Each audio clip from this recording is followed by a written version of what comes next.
C'est toi, Jean-Paul. Oui. Tu es encore couché? À l'heure du dîner? Je suis si lasse. Ça a bien marché aujourd'hui? Comme d'habitude. Tu es passé chez mes parents. Oui. Tiens, voilà l'argent. Si tu veux vérifier. Pauvre papa. Si on ne l'avait pas... Qu'est-ce que tu dis? Pauvre papa. Ah non, mais tu te moques de moi, Clara. Parce que je dis que papa nous fait vivre depuis que nous sommes mariés? Et ce n'est pas son argent que je lui reproche. C'est sa manière de le donner. Tout à l'heure, ils étaient encore à table une bonne quinzaine. Sais-tu ce qu'il m'a fait, ton père? Il a compté les billets, un à un, et à haute voix. Et il m'a poussé le tout avec son couteau, en ricanant. Il fallait le refuser. Et ta mère? Ah, c'est peut-être pire, ta mère. Mon gendre, écrivain, un véritable artiste, mais heureusement que les parents sont là. Tu ne peux pas le nier, surtout aujourd'hui. Quand on accepte de prêter de l'argent, on ne joue pas une telle comédie. L'argent qu'on emprunte, c'est celui qu'on peut rendre. Et entre nous, je ne vois pas comment tu ferais pour le rembourser. Toujours les calculs, hein, tu es bien la fille de tes parents. Et toi, tu n'oublies pas que tu es leur gendre. Surtout quand tu fais publier ton roman avec l'argent de papa. Tu comptes peut-être sur la Chanel pour rembourser. Ne touche pas à Alain. C'est un ami. Et le seul éditeur qui a reconnu mon talent. Avec les 800 000 francs de papa. Assez, tu entends? J'en ai assez de vos histoires de famille. Il faut que ça cesse. Rassure-toi, ça va cesser. Pardon? Parfaitement. Papa ne t'a rien dit à cause de ses invités, mais je l'ai eu au téléphone ce matin et je te jure qu'il n'était pas content. Que veux-tu que ça me fasse? À ta place, je m'assiérais, Jean-Paul. J'ai une nouvelle à t'annoncer. La mensualité que tu rapportes est la dernière que nous touchons. Il nous coupe les vivres? Alors ça, c'est complet. Pas tout à fait. Il vend aussi l'appartement. Non, mais où est-ce qu'on va habiter? À Argenteuil? Avec eux? Tu ne crois pas qu'ils vont te laisser leur pavillon? Et papa accepte de te prendre comme vendeur. Ah, moi, vendeur?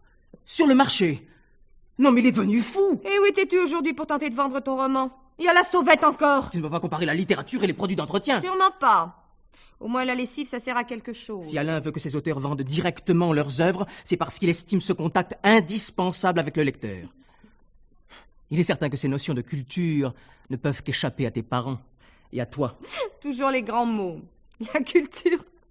Et les journées entières que tu passes avec Annick Amar, c'est aussi de la culture. Alain tient à ce qu'on fasse équipe avec une fille. Équipe? Tu appelles ça faire équipe? Je la connais, moi, Annick. À l'époque où je fréquentais votre belle coopérative d'écrivains, elle m'a honorée de ses confidences. D'abord, de quoi vit-elle? Tout de même pas de vos bénéfices. Alors de quoi? Je te prie d'être poli avec Annick.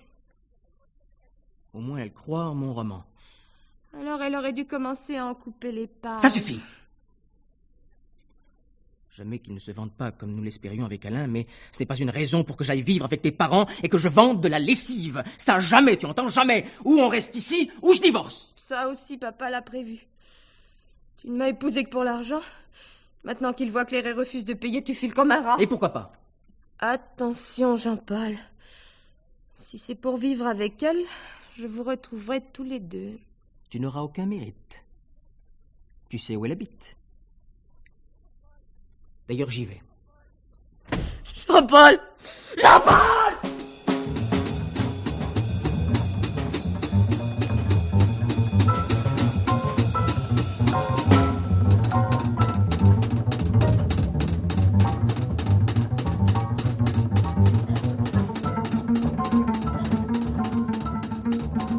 Tout à l'heure, tu m'as dit que tu devais sortir. Je suis tout de même monté à tout hasard. Tu as bien fait. Qu'est-ce qui t'arrive? Tu as eu droit à ta scène habituelle avec Clara? Oh, beaucoup mieux. Cette fois, elle s'est surpassée. Maintenant, ce sont les menaces. Tu veux que je te raconte? Puisque tu es venu pour ça, vas-y. Tu ne veux pas manger quelque chose avant de me raconter tes malheurs? Ah, merci, elle m'a coupé l'appétit. Tant que le père ne te coupe pas les vivres. C'est justement ce qu'il fait, figure-toi. Quoi? Ouais. Le père Pradel veut que j'aille habiter avec eux et que je vende sur les marchés. Oh. Non, mais tu réalises. Tu les as vus tout à l'heure, les Pradel. Oui, ils ont une très jolie maison. Mais que veux-tu que j'en fasse de leur baraque? Je suis écrivain, moi. J'ai ma carrière, des choses à exprimer, une œuvre. Un message, en somme. Oh, ne plaisante pas. Ces gens-là ne sont pas de mon monde et je ne peux plus les supporter. Alors ne t'étonne pas qu'ils te le rendent. Enfin quoi, Annick, tu ne vas pas les soutenir. Tu arriverais presque à me faire douter de moi. Enfin, tu l'as lu, mon roman. Je ne l'ai pas encore commencé. Je me contente de l'auteur. Bon, admettons que tu n'aimes pas ce que j'écris, simple question de goût, mais Alain, lui, hein, il sait reconnaître un bon roman. Enfin, dis quelque chose, Annick. Donne une opinion. Sur qui, sur quoi? Sur ton livre? Je viens de te dire, je ne l'ai pas lu. Alain l'a lu. Ah, c'est mon opinion sur Alain que tu veux. Facile. La première fois que je l'ai vu, il m'a invité au restaurant et il a filé par la porte de derrière au moment de payer. Ça ne situe peut-être pas ses compétences littéraires, mais ça dénote tout de même une certaine tournure d'esprit. Bon, il pouvait être momentanément gêné. Ça ne lui coupait ni l'appétit, ni le baratin. Mais qu'est-ce que vous avez après lui? Et toi, pourquoi restes-tu dans notre groupe si tu le trouves si moche que ça, Alain? Pas dans votre groupe, Jean-Paul. Avec toi. Ce n'est pas la même chose. Mais écoute-moi. En dehors de toi, il y a une autre chose que je partage avec Clara. C'est son opinion sur la Chanel. C'est un escroc qui exploite des naïfs. Quand on a 18 ans, ce n'est pas grave d'être exploité, mais toi tu en as 24. Et il serait temps que tu te mettes du plomb dans la tête. Alain m'a fait confiance. Avec l'argent de ton beau-père. Et crois-moi, vendu ou non, chaque roman publié le fait vivre pendant 2 mois. D'autant qu'il change d'imprimeur à chaque coup pour éviter d'avoir à le payer. Et tu n'es pas son seul poulain, comme il dit. Je ne te crois pas. Alors je me demande qui pourra t'ouvrir les yeux. Donne-moi une preuve que tes soupçons sont justifiés. L'argent que tu lui as donné, que tu ne récupères jamais, te suffit pas, non? L'art n'est pas un placement. Pour toi, peut-être. Mais la Chanel, de quoi vit-il, à ton avis? Au lieu de vous lancer dans les lettres les uns et les autres, vous feriez mieux d'apprendre à faire des additions. Je te fais de la peine. À moi? Il n'y a pas de raison. Mais au fond, je me demande ce que tu fais avec moi. Avec toi? Ce que je fais avec toi? Ah, je me le demande. Et tant que nous resterons des journées ensemble, et quand je dis des journées, est-ce que tu peux être idiot avec tes questions?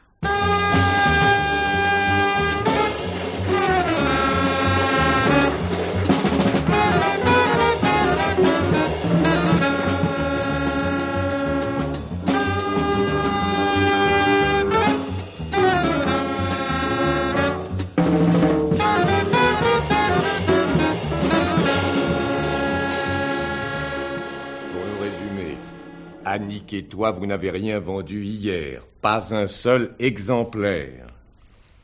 Non, rien. Tu sais, Alain, je me demande si on a la bonne méthode. Je ne dis pas que c'est la meilleure, mais on n'a pas le choix. De toute façon, c'est une méthode comme une autre, à condition évidemment qu'elle soit pratiquée par des gens qui ont la foi et qui y croient.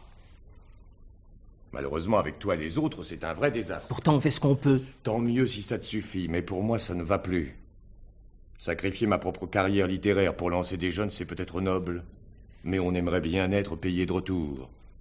Sinon, il vaut mieux que j'abandonne. Dans un sens, c'est peut-être mieux pour tout le monde. Moi aussi, j'abandonne. Quoi? J'abandonne parce que mon beau-père me coupe les vivres. Ce qui signifie? Qu'il veut que je travaille dans son commerce et que j'habite avec lui. Non, une minute. Que tu me lâches comme vendeur à la rigueur, je le comprends, d'autant qu'avec moi, tu n'as pas de contrat de démarcheur, mais comme auteur, tu en as un. Et que tu as signé pour 2 romans à me fournir. Mais tu les auras, Alain. Et l'argent pour les publier, hein? Tu y as pensé à l'argent? Ça tombe dans 1 mois pour le premier et dans 3 pour le dernier. Je ne t'ai jamais signé de contrat. De contrat peut-être, mais des reconnaissances de dettes contre lesquelles je te remets le contrat, oui. Tu te rappelles de ça, au moins? Oui. Je ne pensais pas que tu irais jusque-là. Non mais dis donc, pour qui me prends-tu? Je suis éditeur, moi. J'ai une maison à faire tourner et des auteurs à lancer. Je ne dis pas que je veux t'étrangler, mais il y a une question d'honneur et de signature. Là-dessus, il ne faut pas badiner. Je te devrais dans les combien? Tu sais, moi, je ne suis pas un type d'argent. Disons tout de même dans les 9 000 nouveaux, quoi. Peut-être un peu plus. Mais je ne les ai pas. Toujours la même chose, Jean-Paul. Accablé, défaitiste. Oh, si je n'avais pas été là, pense que tu n'aurais même pas été publié. C'est tout de même quelque chose de se voir imprimé, non? Quand tu parles, on a vendu 15 exemplaires, dont 6 à ma belle famille. Parce que tu ne veux pas te donner la peine de faire mieux. Tiens, tu connais Robillard? Le critique? Eh oui, le critique. Eh bien, il est emballé par ton livre, Robillard. Il veut même te faire un papier formidable. C'est vrai? Tu ne crois pas que je vais te mentir le jour où tu me lâches? Mais pourquoi ne le fait-il pas, son article? Bah, tu le connais, Robillard. Un vrai panier percé, la bonne vie, des dettes, et avec 50 000 anciens, bien sûr, il te soignera. Il te mettra même ta photo. Et puisque je te dis que je n'ai plus un sou... Ton beau-père peut te faire une avance, puisque tu vas travailler chez lui. Et j'irai vendre de la lessive sur les marchés. Il n'y a pas de déshonneur. Peut-être. Mais il y a Clara, son père, sa mère. Plus l'élever à 5 heures du matin. Alors ça, non, pas pour moi. Tu peux remercier Robillard. Et Annick? Quoi, Annick? N'en fais pas l'idiot. Je ne suis pas aveugle, Annick et toi. Ça marche pas mal. Ça me regarde. Raison de plus. De quoi vit-elle, à ton avis? Pas de vos ventes, non? Et tu as vu comment c'est arrangé chez elle, ses meubles et le reste? Elle peut avancer de l'argent. Il n'est pas question que je demande quoi que ce soit à Annick. Réponds, hein. Si c'est l'imprimeur, dis-lui que je ne suis pas arrivé. Allô? Oui, c'est moi. Très bien. Oui, oui. Oui, il y a un café en bas de l'immeuble où vous m'appelez. J'y serai dans 10 minutes. Au revoir, docteur. Quelqu'un de malade? Clara n'est pas très en forme, c'est son médecin qui me donne rendez-vous. Dans un bistrot? Il paraît que ce qu'il a à me dire est particulier. Entrez! Bonjour, chérie. Ah, bonjour. Je te présente Jean-Paul Vidal, le meilleur écrivain de notre groupe. Marie-Hortense Perrier-Lafont. Enchanté, mademoiselle. Moi aussi, monsieur. Tu allais sortir, chérie? Oui. Dis donc, t'as pas 5 000 francs? Bien sûr, chérie. Merci. À tout à l'heure, hein. Si on me demande, tu ne sais pas quand je reviens, hein. On ne déjeune pas ensemble? Les parents sont partis, nous pouvons manger à la maison? À la maison? Bon, bah oui, dans ce cas-là, d'accord. À tout à l'heure, hein. Tu viens, Jean-Paul? Oui, oui.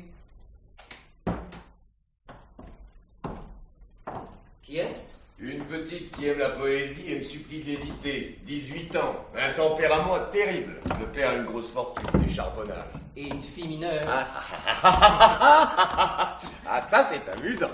Au fait, dis, repasse tout de même me voir dans l'après-midi au sujet des 50 000 que demande Robillard. Non, ça en vaut la peine, non, hein?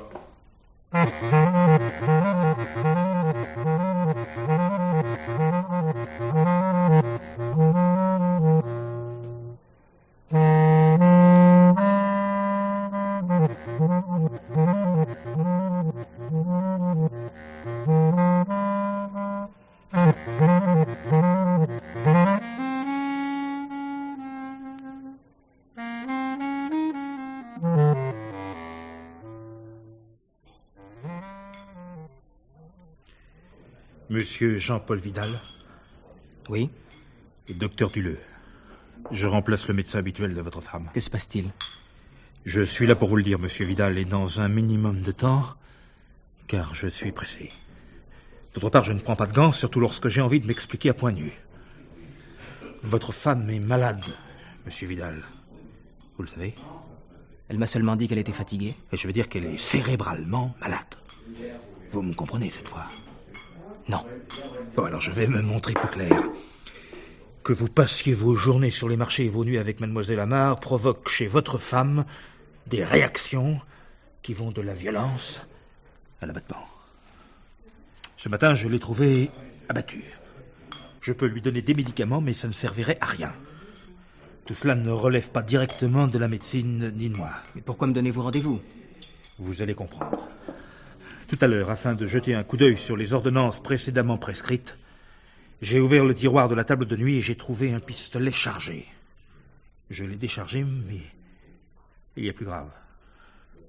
Ceci. Une lettre? Oui, que je vous lis. Cher papa et maman, Pardonnez-moi le mal que je vais vous faire. J'ai eu tort de ne pas vous écouter. Maintenant, Jean-Paul veut me quitter. Adieu. Votre fille qui vous aime. Clara. C'est pas possible. Qu'est-ce qu'il vous faut de plus? Vous reconnaissez son écriture? Oui, justement. Donnez-moi cette lettre. Ah non, il n'en est pas question, monsieur Vidal. En tant que médecin, je dois alerter la police des intentions de suicide de votre femme. C'est ce que je vais faire immédiatement, en lui remettant cette lettre. Maintenant, en tant qu'homme, j'ai ceci à vous dire. Vous vous êtes marié parce que votre futur beau-père était disposé à payer pour éditer vos élucubrations. Maintenant qu'il refuse de payer, vous filez. C'est élégant. Mais enfin, docteur, laissez-moi m'expliquer. Mais restez 1 minute. Vous prenez quelque chose? Non, merci, sans façon. Vous êtes un joli saligo, mon petit bonhomme.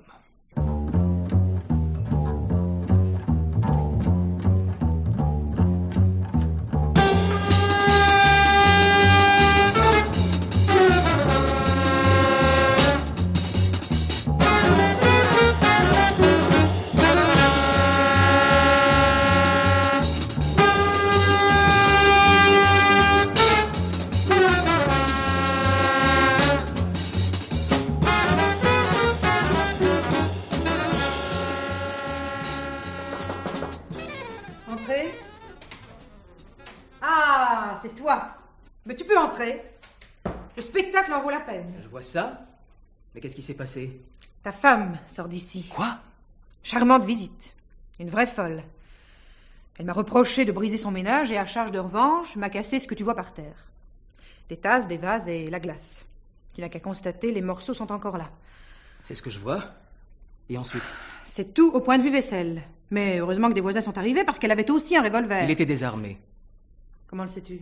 Son médecin vient de me le dire. Il m'avait donné rendez-vous. C'est lui qui a désarmé le pistolet. Eh bien, tu le remercieras de ma part. Non, mais tu aurais entendu ce scandale. Et dans une maison bourgeoise... Et que veux-tu que j'y fasse? À la bonne heure. Et moi, alors? Que j'achète une cotte de maille? Ah non, mais fais quelque chose.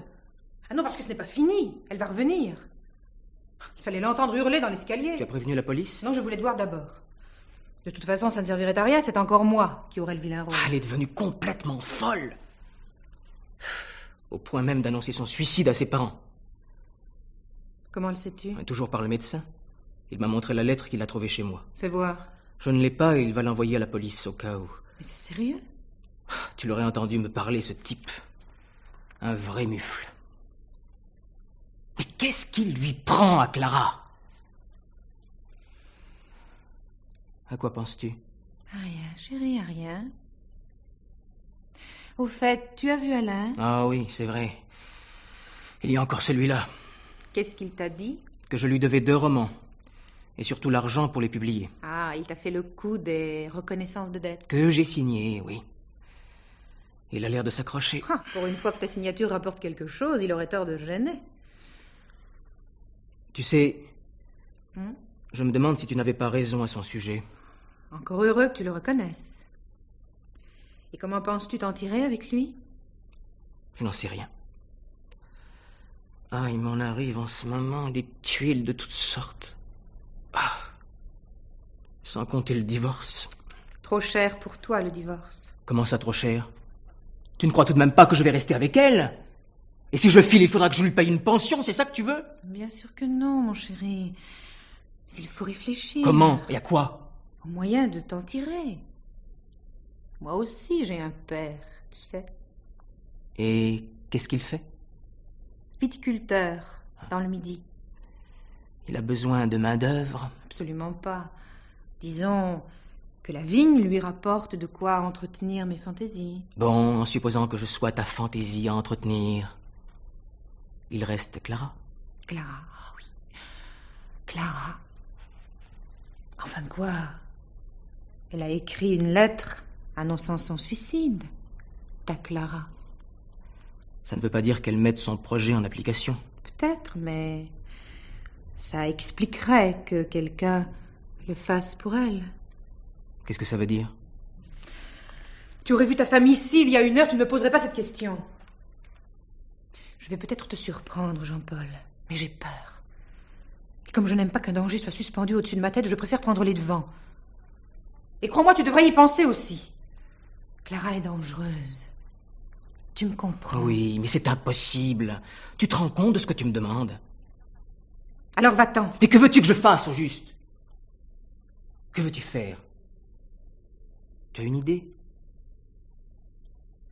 Demain matin, nous partons bien en tournée à Orléans, tous les deux.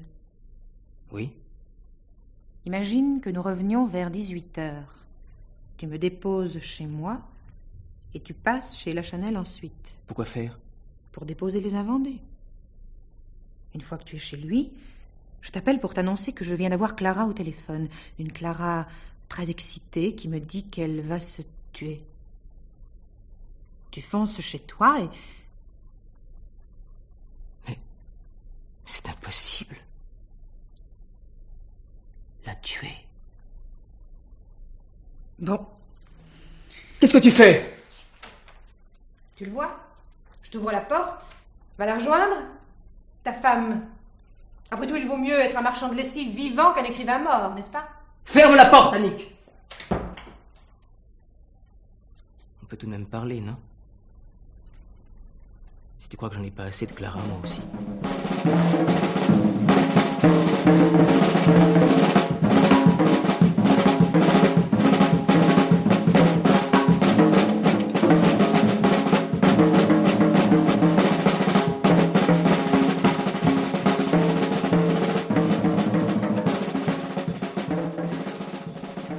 Bon, ça va mieux maintenant, monsieur Vidal?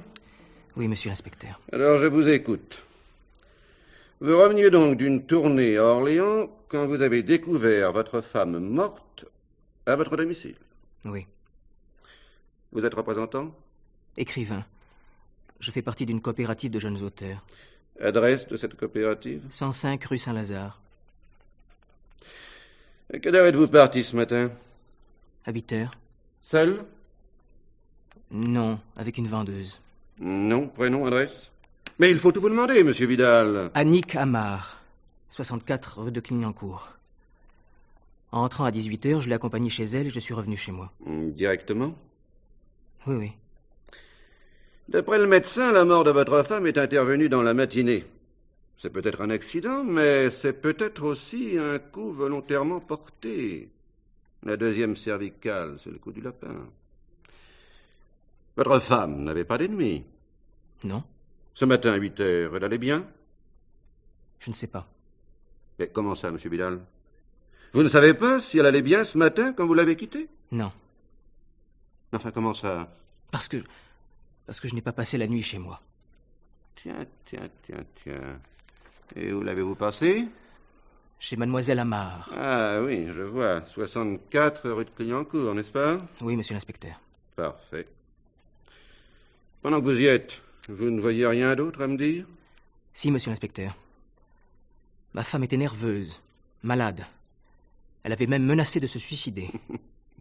En se brisant la deuxième vertèbre cervicale? Non, mais elle avait écrit à ses parents. Ils vous l'ont dit? Non, pas eux. Le médecin qui a trouvé la lettre et qui me l'a montrée. Et où est-elle, cette lettre? Il a dû l'envoyer à la police. Le médecin de la victime, c'est bien celui qui a délivré les ordonnances qui sont là? Le docteur Faye? C'est son remplaçant qui m'a prévenu. Oui. Le docteur Duleux. Bon, ça n'a pas l'air d'avoir de rapport. Enfin, vous permettez?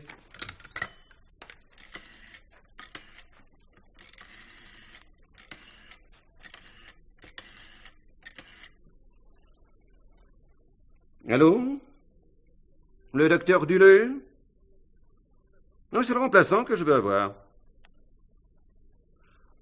Ah, bon. Merci. Eh bien, continuons, monsieur Vidal. Ah, une petite formalité. Au moment de la mort de la victime, c'est-à-dire dans la matinée, où étiez-vous? Sur la route d'Orléans. Oui, mais plus exactement. Oh, alors ça c'est facile. À 8h30, j'ai eu une panne de bobine après la croix de Berny. À proximité, il y avait un dépôt de voiture. J'ai trouvé sur l'une d'elles une bobine que j'ai placée sur ma voiture. Parfait, monsieur Vidal, parfait, nous vérifierons. Passez donc me voir demain matin, à ce bureau-ci, quai des Orfèvres. Vous demanderez l'inspecteur Bellone. Ah, à propos, je viens d'avoir le docteur Faye. Il n'a pas eu de remplaçant depuis 6 ans.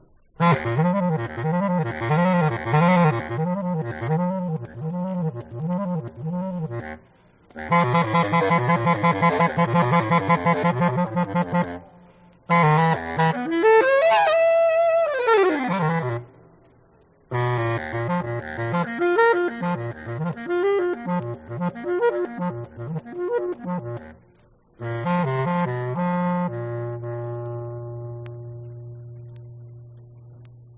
dis donc, tu n'as pas l'air content de me voir. Je peux entrer au moins? Mais oui, bien sûr. Mais tu fais une drôle de tête. Il y a de quoi? Tu es au courant? Non. Non, justement, je viens pour ça. Un flic sort de mon bureau, un nommé Belloni, tu connais? Oui. Il m'a posé des questions sur ton compte. Qu'est-ce qui se passe? Clara. Quoi, Clara? Elle est malade? Je l'ai trouvée en revenant. Elle était... Quoi? Morte? Oui. Mais comment? On ne sait pas si c'est à la suite d'une chute ou d'un coup. Oh, ça c'est une tuile. Mon pauvre vieux, va. Je te présente mes condoléances. Merci. Ce qui me rassure un peu, c'est que tu as l'air assez calme. C'est une apparence. Au fait, qu'est-ce qu'il t'a posé comme question, l'inspecteur? Oh, rien de très important. Je me suis montré prudent, vu les rapports que tu avais avec ta femme. Au fait, c'est arrivé à quelle heure? Dans la matinée. Ah. Tu as un alibi? Et pourquoi est-ce que j'aurais un alibi? Qu'est-ce que tu crois, je n'ai pas besoin d'alibi? Oh, je ne crois rien. À part dans les jeunes auteurs, évidemment. Il serait tout de même préférable pour toi d'avoir un alibi, on ne sait jamais. Avec la police. Quand ça a dû arriver, j'étais avec Annick. Ouais. Comment ouais? Étant donné tes rapports avec Annick, son témoignage sera suspect. Vous étiez déjà à Orléans? Non, justement. Juste après la croix de Berny, j'ai eu une panne de bobine qui m'a immobilisé 1 heure. Ah, c'est parfait. Alors le garagiste témoignera. Je n'ai pas eu besoin de garagiste. Ah. À proximité, il y avait un dépôt de vieilles voitures, j'ai pris une bobine sur l'une d'elles et je l'ai replacée sur la mienne. On est reparti ensuite. Bon, alors le gardien te servira de témoin. Mais tu penses bien que s'il y avait eu un gardien, je n'aurais pas fauché une bobine. Et tu as dit ça à la police? Belloni ne m'a rien demandé. Mais je lui dirai la vérité. Tu aurais tort. Il ne faut jamais prendre les flics pour des imbéciles. Et pas plus les policiers que les amis. Ton histoire ne tient pas debout. Il te reste encore du whisky? Oui, il est toujours à la même place. Merci. À ta santé? Tu ne bois pas? Non. Je crois que j'ai bien fait de tenir ma langue tout à l'heure, devant l'inspecteur. Comment ça? Ben oui, rappelle-toi. Quand tu es arrivé chez moi, il était 18 heures. On téléphone. C'était Annick qui t'appelait de chez elle, soi-disant pour te dire qu'elle venait d'avoir Clara au téléphone. Clara qui lui annonçait qu'elle allait se suicider. Alors tu as quitté mon bureau comme un fou en me disant que tu allais chez toi. Tu as dû le mal comprendre. Mais tu m'avais toi-même passé l'écouteur. Alors comment Clara a-t-elle pu parler à Annick si elle était morte le matin? Note bien que je ne suis ni juge d'instruction ni policier. Ça ne m'empêche d'ailleurs pas d'avoir mon opinion. Ton opinion? Eh ben oui. Au fond, s'il y avait eu mise en scène de vous deux, c'était simple. Annick te faisait part des intentions de Clara et moi je servais de témoin. Toi, tu arrivais chez toi et... Mais c'est faux! Non, ne hurle pas comme ça, hein? Puisque de toute façon, elle est morte ce matin et que tu as un alibi, alors...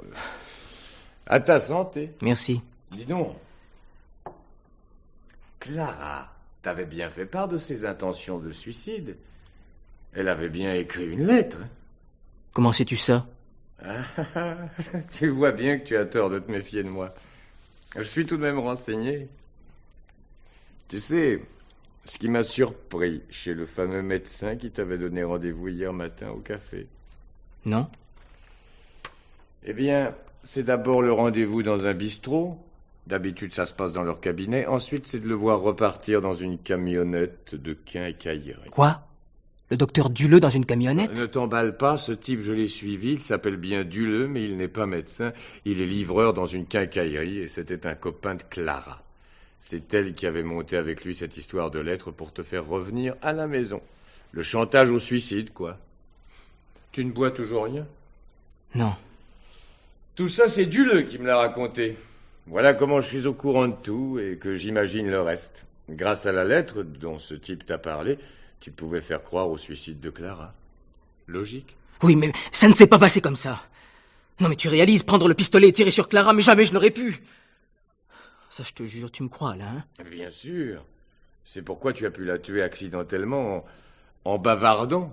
Ce matin, par exemple. Mais dans ce cas-là, pourquoi est-ce qu'Annick m'aurait appelé chez toi tout à l'heure? Ça, je me le demande.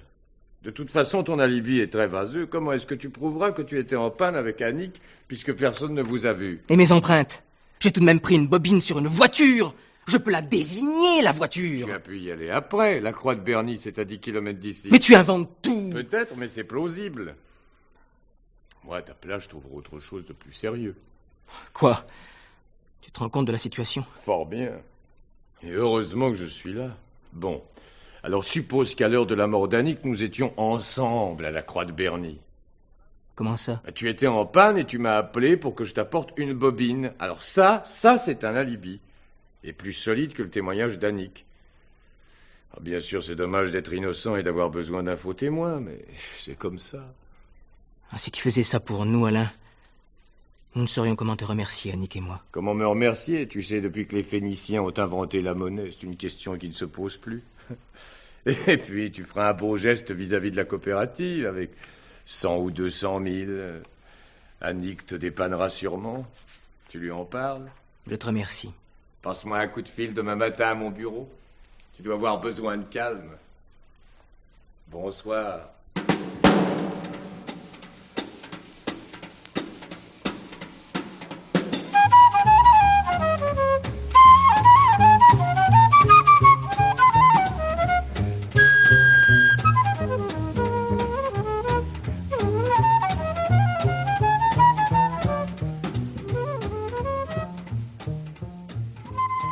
J'ai attendu le départ d'Alain. Alors? Je l'ai trouvée morte en arrivant.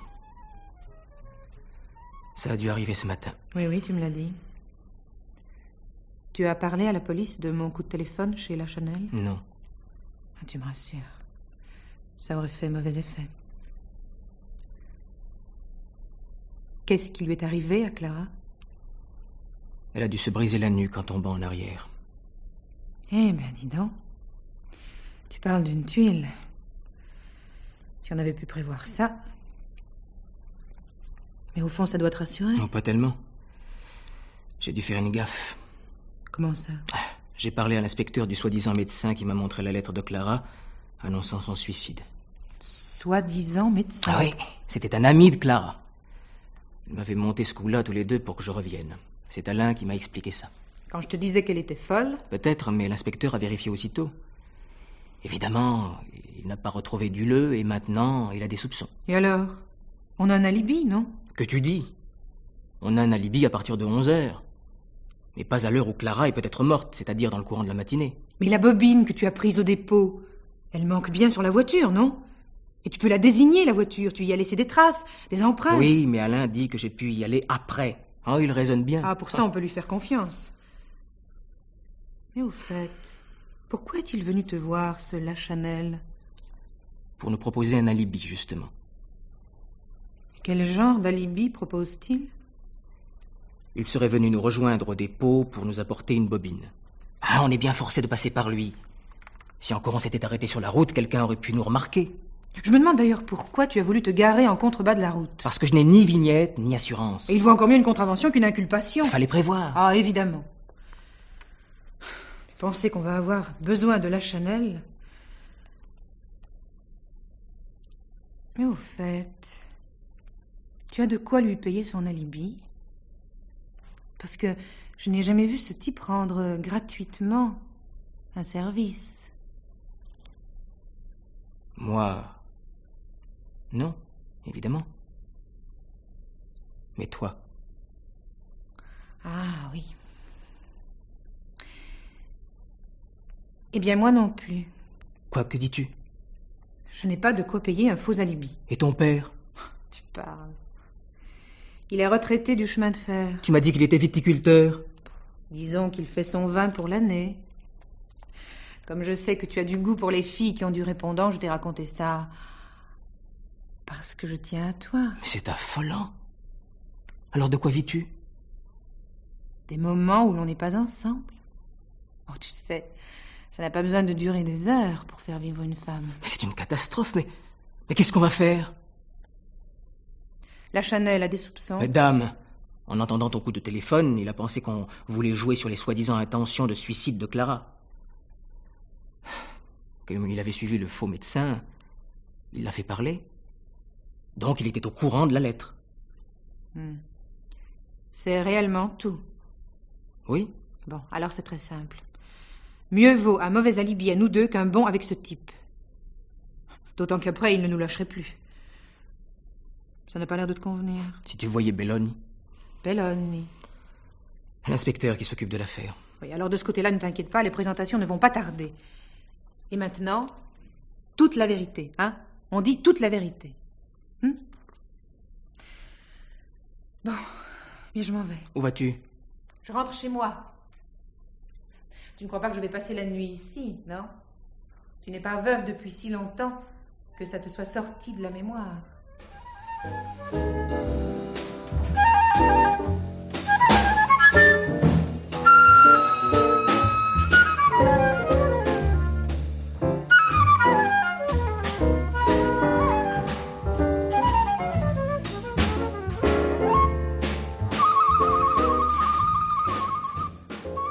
Entrez donc, monsieur... Vidal, Jean-Paul Vidal. Ah oui, c'est vous qui avez appelé monsieur Lachanel tout à l'heure, n'est-ce pas? Oui.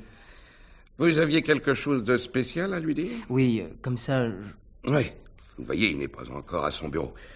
Ça n'empêche qu'on peut bavarder ensemble en l'attendant, n'est-ce pas? Asseyez-vous donc. Merci. Si je comprends bien, ce local que j'ai trouvé ouvert ce matin est celui de la coopérative des jeunes écrivains. Oui. Dont vous êtes, n'est-ce pas? Ne soyez pas modeste. J'ai lu votre nom sur la couverture des livres qui sont ici. Bravo. Ça a l'air très bien, votre roman. Ah, c'est un beau métier que le vôtre, monsieur Vidal.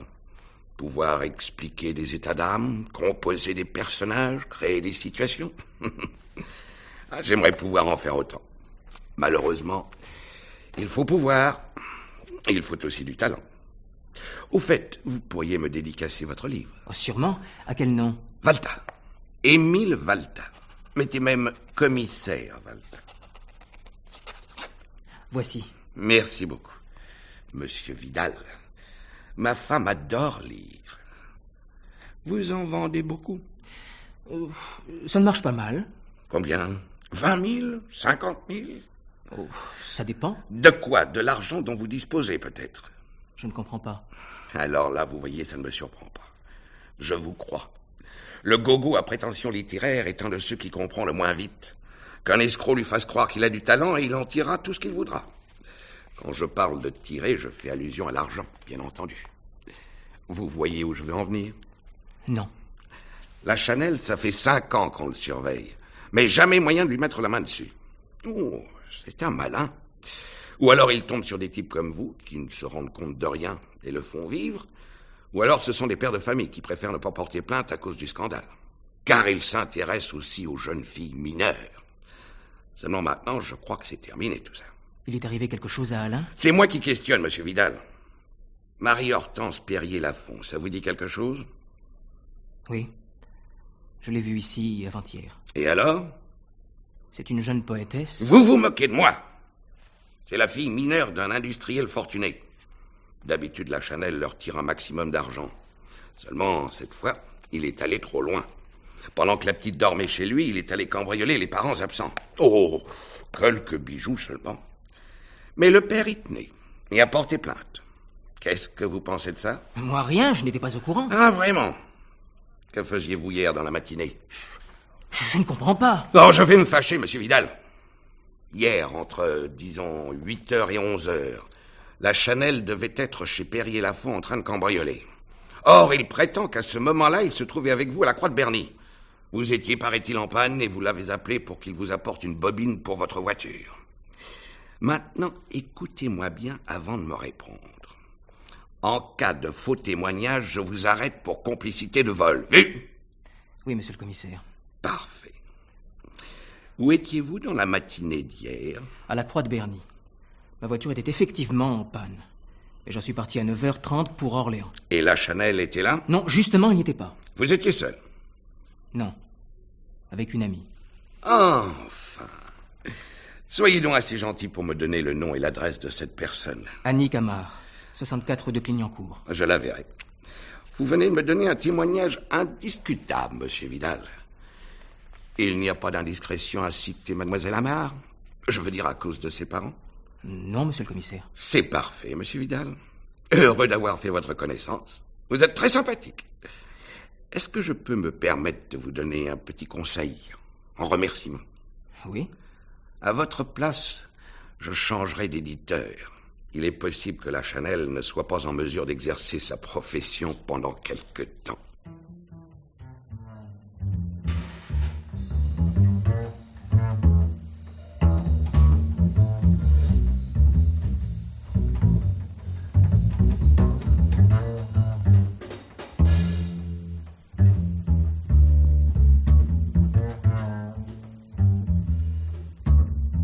Asseyez-vous donc, monsieur Vidal.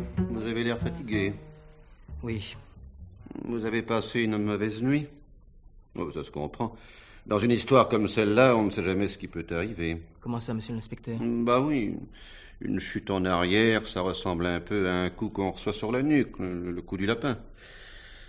Tiens, tout à l'heure, à votre place, il y avait là madame Pradel, votre belle-mère, et son mari à côté. Ah, pauvres gens. Il n'avait qu'une fille. Oui, c'est affreux. N'est-ce pas? Vous vous entendiez bien avec vos beaux-parents? Pas mal. Encore heureux. Ça aurait été de l'ingratitude de votre part, parce qu'en somme, vous viviez à leur crochet depuis votre mariage. Dans mon métier... Non, enfin, si vous appelez ça un métier, moi je veux bien. Je ne suis pas critique littéraire, mais il n'empêche que j'ai donné un coup d'œil sur votre livre. Vous avez des idées un peu à part, vous, hein? Un peu anarchiste sur les bords. On n'aime pas beaucoup le travail, hein? Bah... Non, ça ne me regarde pas. Ce qui me regarde, par contre, c'est votre vie. Votre beau-père, vous avez bien coupé les vivres tout récemment. Dans un sens... Merci de votre franchise. Donc, si j'ai bien compris, vous n'aviez plus d'argent et vous ne vouliez pas travailler chez vos beaux-parents. C'est ça? Oui. Mais votre femme, elle y tenait. Mais elle ne voulait pas divorcer. On n'avait jamais abordé sérieusement la question. Là, je vous crois. Il faut dire que vous n'étiez pas souvent chez vous non plus. La journée en tournée et la nuit chez mademoiselle Amar. Votre femme la connaissait, mademoiselle Amar? Oui. Elle ne s'était pas rencontrée ces temps derniers? Oui, chez mademoiselle Amar. Pour bavarder. Pour prendre le thé, peut-être. Je ne sais pas. Moi, je sais. La concierge voulait même appeler police secours. Bon, enfin, vous voyez, monsieur Vidal, on avance un peu, d'accord? Alors maintenant, parlez-moi donc de votre matinée d'hier. J'ai quitté le domicile de mademoiselle Amar un peu avant 8 heures en direction d'Orléans. Où vous êtes arrivé à? Un peu avant 11 heures. Eh bien, dites donc, monsieur Vidal, vous ne paraissez pas mieux placé pour le Goncourt que pour les 24 heures du Mans. 3 heures pour faire 100 kilomètres. J'ai eu une panne à la Croix de Berny. À quelle heure? Vers 8h15. Et jusqu'à 9h30 à peu près. À quel garage vous êtes-vous arrêté pour faire réparer? Je ne me suis pas arrêté à un garage. Un peu plus loin, il y a un dépôt de vieilles voitures. J'ai pris une bobine sur une des voitures et je l'ai posée sur la mienne. Et pendant que le gardien lisait le journal? Il n'y avait pas de gardien. Ah, décidément, monsieur Vidal, vous jouez de malchance. Écoutez, je veux bien croire que vous soyez surpris, mais vous pouvez vérifier. Il manque une bobine sur une voiture bleue. Je peux même vous indiquer sa place. Puisque vous me le dites, ça doit être vrai. Mais ce qui sera peut-être plus difficile à prouver, c'est l'heure à laquelle vous avez pu prélever cette pièce. Eh oui, vous avez pu y aller à n'importe quel moment, puisque le dépôt n'est pas gardé. Et vous pensiez que ça servirait d'alibi? Mademoiselle Amar pourra vous confirmer tout ce que je viens de vous dire. Allez convoquer. Un peu de pudeur, tout de même. C'est bon, monsieur Vidal? Je peux disposer? Il n'y a pas de raison que je vous garde, enfin pour l'instant du moins. Ah, au fait, monsieur Pradel m'a donné l'explication pour le médecin. Oui, Duleux était un ami de leur fille. Elle avait monté cette petite comédie avec lui pour chercher à vous retenir. Elle vous aimait, votre femme. Oui. Elle a même raconté à ce Duleux tout ce qu'elle avait eu à subir avec vous. Vous savez qu'ils avaient été fiancés? Et puis vous êtes arrivé. Évidemment, vous, le littéraire, c'était autre chose pour elle qu'un livreur en quincaillerie. Elle l'avait tout de même gardé comme confident. Ah, c'est inutile de vous dire qu'il ne vous porte pas dans son cœur, ce du-le. Bon, eh bien, vous pouvez rentrer chez vous. Il se pourrait que je vous donne signe de vie quand j'aurai le rapport du médecin légiste.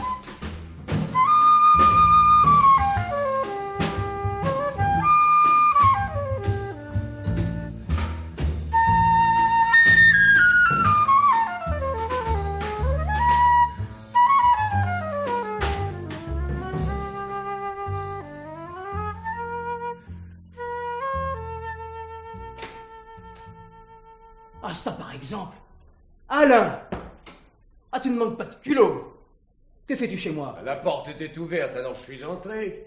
Tu as l'air surpris de me voir. Oui, plutôt. Tu ne m'attendais pas? Non. Tu pensais peut-être qu'il m'était arrivé quelque chose? Qu'est-ce qu'il aurait pu t'arriver? Ben, j'aurais pu être retenu, par exemple... espèce de petit salaud, qu'est-ce que t'as dit à Valta? Mais rien, Alain. On avait bien décidé quelque chose ensemble, non? Annick n'avait pas l'argent que tu demandais. Alors il fallait me prévenir. Mais c'est ce que j'ai tenté de faire. Je t'ai appelé à ton bureau, mais je suis tombé sur ce commissaire. Il m'a dit ce qu'il te reproche. En somme, le faux alibi t'arrangeait aussi. Mais s'il m'arrangeait tellement, je ne serais pas là. Tant mieux pour toi. Non, inutile de me féliciter. Le père de Marie-Hortense a finalement choisi la solution la plus discrète. Il retire sa plainte. Eh bien, c'est parfait. Et si on parlait de toi maintenant? Ça va aussi, puisque je suis là. Peut-être pas pour longtemps, hein? De toute façon, tu peux me faire confiance. Je ne te servirai pas mieux auprès de Belloni que tu m'as servi auprès de Valta. Oui, mais moi, je suis innocent. Alors prouve que tu n'as pas tué Clara. Tiens, tu as de la visite? Tu as peur d'aller ouvrir? Entrez, monsieur l'inspecteur. Vous êtes occupé? Non, non, monsieur est un ami. Oui, je l'ai déjà vu. J'ai eu aussi le plaisir de vous rencontrer, monsieur l'inspecteur. Maintenant, tu peux nous laisser, Alain. Pourquoi vous laisser? Monsieur l'inspecteur a peut-être des questions à me poser. Et vous? Quelque chose à me dire? Bon, on trouve toujours quelque chose à dire, monsieur l'inspecteur, du moment que c'est pour aider la justice. C'est un menteur, il veut me faire du tort. Du calme, monsieur Vidal, du calme. Je vous écoute, monsieur Lachanel. Oh, c'est peut-être peu de choses, mais hier au soir, vers 18h, mademoiselle Amar a appelé Jean-Paul à mon bureau pour lui dire qu'elle venait d'avoir Clara Vidal au téléphone. Elle voulait se suicider, paraît-il. Comment savez-vous ça? Jean-Paul m'avait passé l'écouteur. C'est vrai, hein, Jean-Paul? Vous voyez bien qu'il veut me faire du tort. Je ne vois pas encore comment. Continuez, monsieur Lachanel. J'ai à peu près tout dit.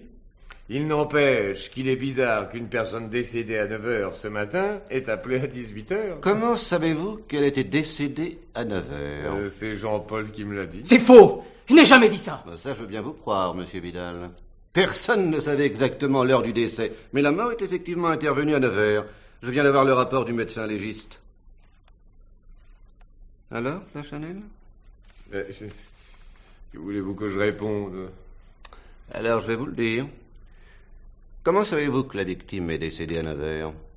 Je ne sais pas. C'est une idée comme ça. Et que veniez-vous faire ici? Me faire chanter. C'est un voleur. Demandez au commissaire Valta. Bon, ça va. Laissez-le me répondre. Vous aviez peut-être des empreintes à effacer, monsieur Lachanel. Quoi? Eh oui, j'ai appris l'histoire des bijoux. Suivez-moi bien, Lachanel. Vous les volez chez Perrier-Lafont, mais plutôt que de les emmener chez vous par crainte d'une perquisition ou bien pour trouver un alibi, vous venez chez votre ami. Mais il est parti à Orléans. Par contre, sa femme est là. Elle est assez nerveuse. De plus, elle ne vous aime pas beaucoup. Alors l'incident éclate. Mais je ne l'ai pas attaquée. Je me suis seulement défendu. C'est ça. Alors vous l'avez poussée et elle est tombée à la renverse. Mais oui, mais je ne voulais rien lui faire. Vous me croyez, hein, monsieur l'inspecteur? Oh, bien volontiers. D'autant que je viens d'avoir le résultat de l'autopsie. L'expert concluait à l'accident. Mais puisque vous venez d'admettre que vous avez poussé les victimes, c'est un homicide par imprudence. Oh.